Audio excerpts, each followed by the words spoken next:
Il pourrait y avoir une guerre entre la Belgique et les États-Unis. Chose grave en RDC.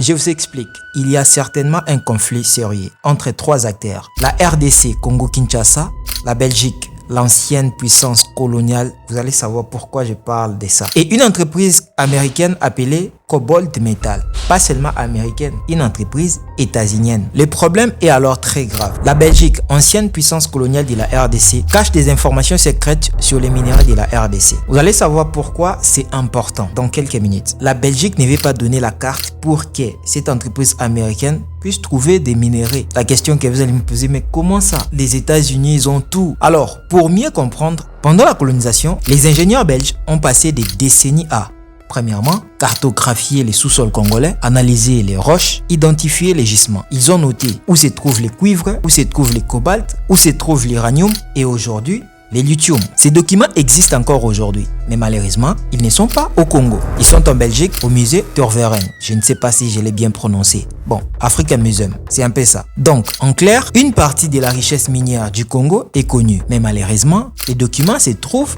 en Belgique. Mais les dossiers détaillés sont gardés en Europe. Pourquoi un simple papier peut créer un conflit? C'est là que vous aurez la réponse. Premièrement, vous devez savoir que nous avons des batteries de vos smartphones, iPhone 17 que tu utilises là, Samsung Galaxy Ultra 25 que tu utilises là, batterie de votre voiture que vous utilisez, et voire même l'intelligence artificielle. Aujourd'hui, nous voulons que...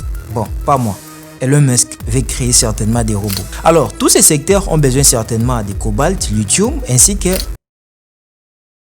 du cuivre. Or, la RDC est le pays le plus riche du monde en minerais stratégiques. Oui, nous sommes pauvres.